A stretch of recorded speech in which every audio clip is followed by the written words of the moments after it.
Hi everyone, it's Jilly here and I'm back after a really ridiculously long break. So since my last video way back in July of 2022, I have been through an extremely difficult time. I won't go into detail here about what has happened, but for anyone that does want to know why I haven't been around, I will tell you all about it at the end of this video. And for those who just simply want to get on with some crafting, then let's jump in. This isn't the first time that I have made paper beads using this method.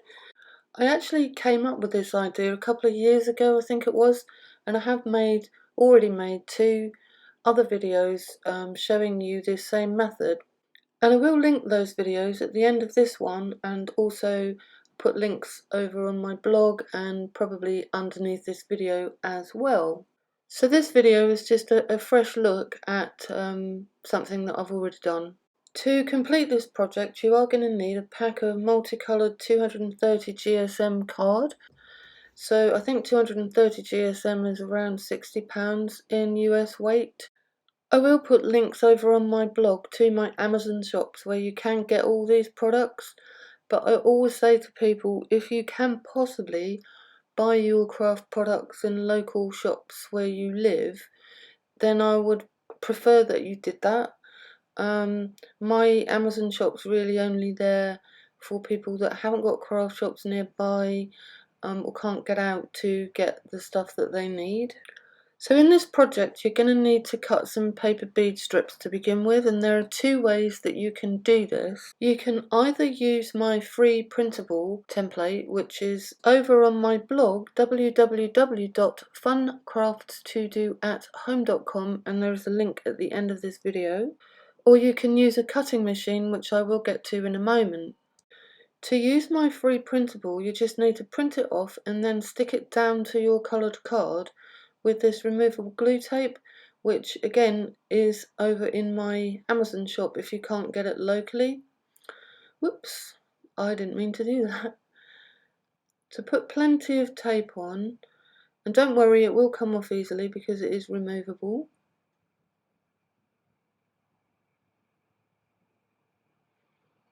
And then you need a self-healing cutting mat, and just cut exactly as you see me doing here. It's really fast when you have this template that you print out.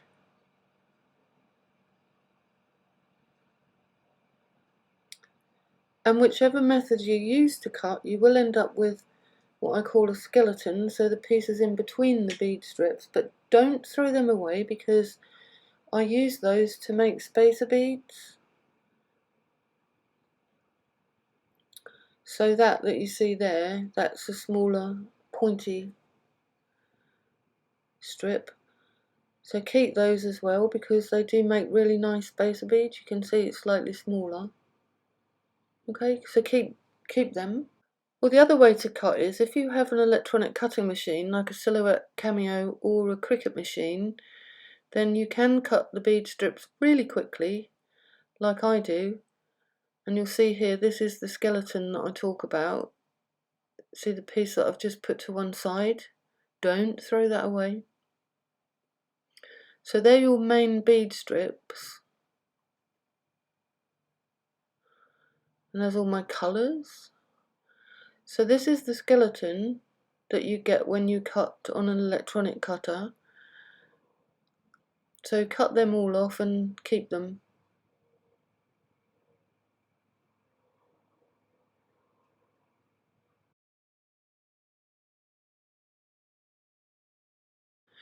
So once you've done that, you would take your Sharpie markers or whatever markers you use, permanent markers, and make sure you colour the edges of your strips. It is a bit tedious, but if you don't do that, when you roll your beads you will get like a white spiral. So if you don't want a white spiral, then colour them first. I have some very thin metallic gold tape here to put on the ends of my bead strips, and this is what makes the lovely gold tip around the bead core. And you need to go about an inch up the base of the bead strip.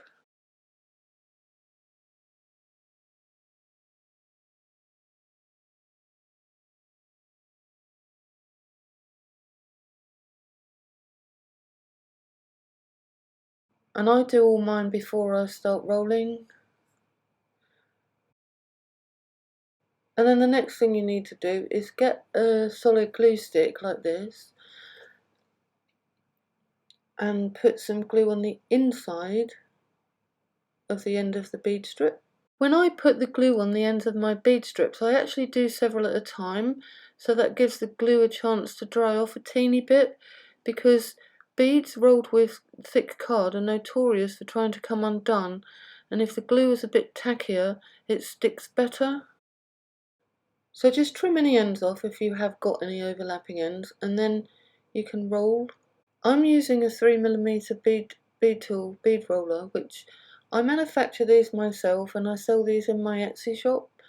So there's quite a few people selling 3mm bead rolling tools online, but you're very welcome to go to my Etsy shop to buy one.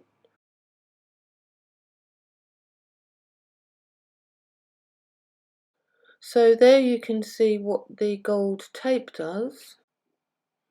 And I just take the end of a paintbrush or something that fits in the hole, and I just smooth it round. And it looks really good because it looks as if you've got metal bead cores in there. Looks pretty.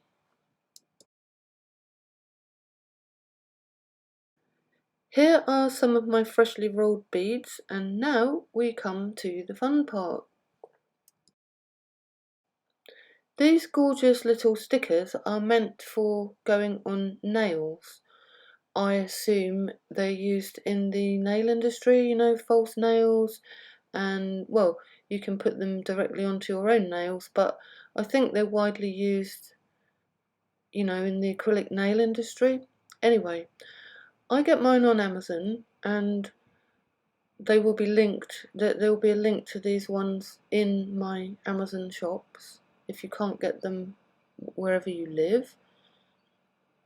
They're absolutely gorgeous, and been using these on beads for a long time now, and they don't come off. Once you've, I mean, I have had occasions when I have put one of these stickers onto a bead and I haven't liked the position, and I have had trouble to actually get it off again. So they really do stick. And then once you get the varnish over the top, they last for absolutely ages. I haven't had any, you know, I wear a lot of my paper bead jewellery, and I haven't had any stickers come off or fade or anything. They're absolutely brilliant.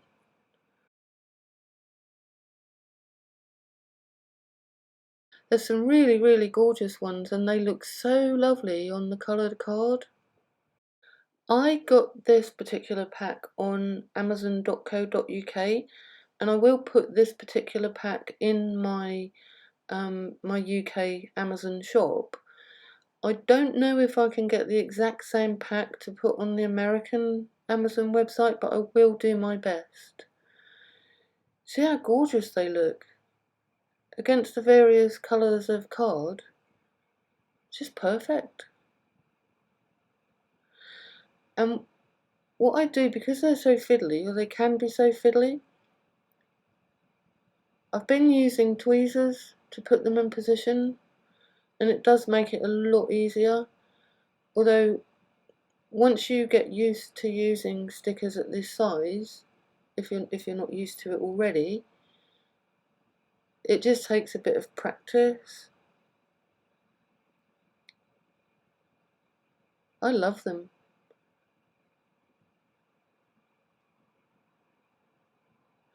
And you can put stickers over the join, as you see I've done there, and it does to kind of help obscure the join in the paper bead a little bit. There are some with words. Look at that. It's just made for, I think they're just made for paper beads, never mind nails. Just a perfect size. See, that one's gone over the join. Lovely.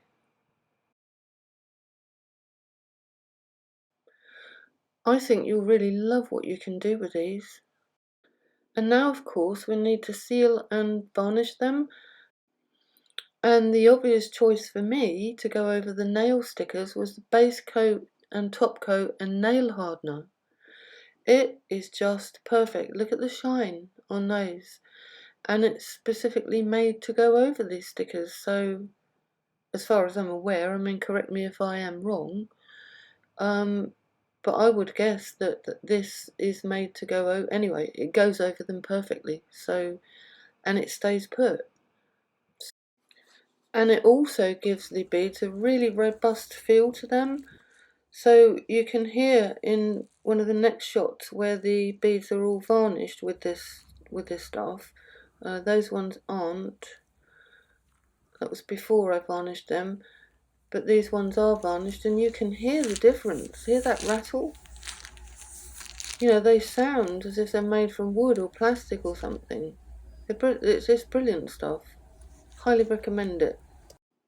And then I just use 1mm round elastic to string them.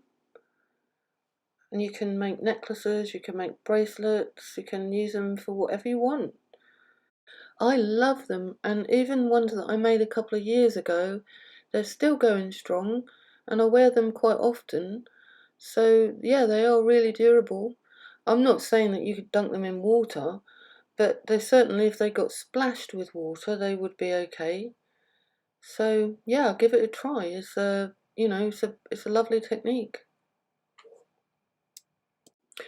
Well, thank you for watching, and don't forget to subscribe if you've enjoyed this, and hit the bell icon if you want to be notified of my future videos.